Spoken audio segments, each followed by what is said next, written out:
여러분, 이 세상의 모든 사람들은요, 다양한 일을 겪으며 살아가고 있어요. 그런데 같은 일을 겪더라도 그 일을 다르게 바라보고 다르게 행동하는 사람들이 있어요. 예를 들면 지금 코로나 상황을 생각해 볼까요?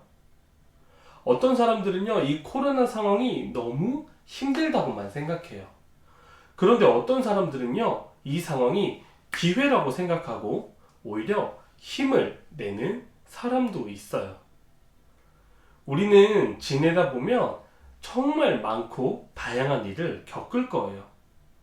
그럴 때마다 하나님을 믿지 않는 사람과 다르게 하나님의 자녀인 저와 여러분들은 어떤 눈으로 다양한 일들을 바라보아야 할까요? 그리고 어떻게 행동하여야 할까요? 오늘 하나님의 말씀을 통해서 그 답을 알아보도록 하겠습니다. 히브리서 11장 23절 말씀을 함께 읽어보겠습니다. 믿음으로 모세의 부모는 그가 태어났을 때 평범한 아이가 아니라는 것을 알고 석 달 동안 그를 숨기며 키웠습니다. 그들은 왕의 명령을 거역하는 것도 두려워하지 않았습니다. 야곱의 가족들은 요셉으로 인해 이집트에서 살게 되었어요. 그리고 그 숫자는 계속 많아졌어요. 시간이 많이 흘러서 이집트의 총리였던 요셉을 알지 못하는 새로운 왕이 이집트를 다스리기 시작했어요. 그동안 야곱의 가족들은 더 많아져서 한 민족이 되었어요. 이 사람들이 바로 우리가 잘 아는 이스라엘 백성이에요. 이집트의 왕은 이스라엘 백성이 너무 부담스럽고 걱정이 되었어요. 왜 그랬을까요? 이스라엘 백성이 마음을 먹고 외부에서 이집트를 공격하는 세력과 힘을 합친다면 이집트가 멸망할 것이라고 이집트 왕은 생각했어요. 그래서 이 이집트 왕은 어떻게 했을까요? 이스라엘 백성에게 노예처럼 힘든 일을 시켰어요. 그런데 놀랍게도 하나님의 은혜로 이스라엘 백성들은 더 많아지게 되죠. 그러자 이스라엘 백성들은 이제 더 힘든 일을 하게 되었어요. 그래도 이스라엘 백성들이 계속 많아지자 이집트 왕은 심지어 여자아이가 태어나면 살려두고 남자아이가 태어나면 나일강에 던지라는 끔찍한 명령을 내렸어요. 자, 이런 상황에 누가 태어났을까요? 바로 모세가 태어났어요.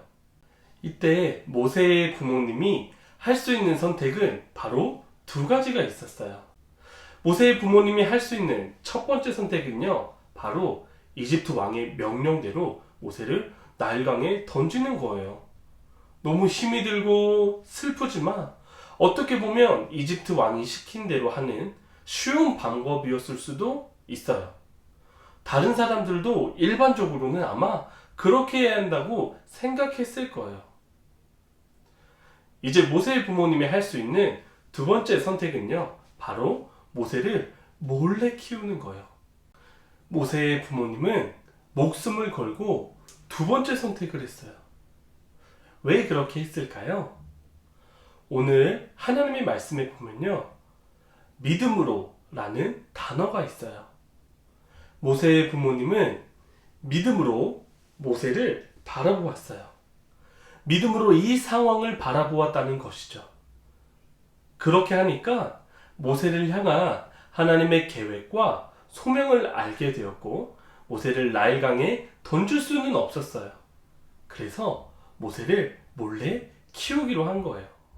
여러분, 우리도 이 세상을 살아갈 때 내 생각대로, 내 기분대로, 내가 원하는 대로 상황을 바라보아서는 안 돼요.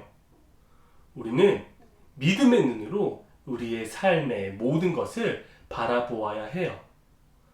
믿음의 눈으로 바라보면 어떻게 될까요?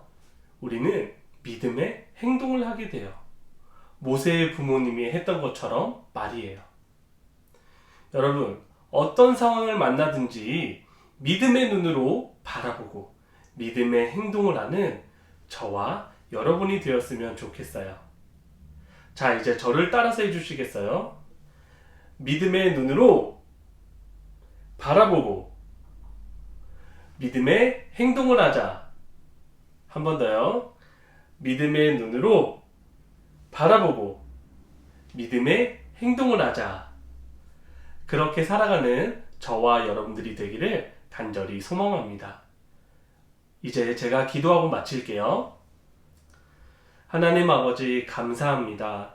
우리는 이 세상을 지내다 보면 너무나도 다양하고 많은 일들을 겪게 될 것입니다. 하나님, 그럴 때마다 내 생각대로, 내 기분대로, 내 감정대로 그 상황을 바라보지 않고 믿음의 눈으로 그 상황을 바라볼 수 있도록 도와주세요. 그리고 믿음의 행동을 할 수 있도록 도와주세요. 예수님의 이름으로 기도드렸습니다. 아멘. 여러분 건강하게 잘 지내시고요. 우리 교회에서 만났으면 좋겠습니다. 여러분 안녕.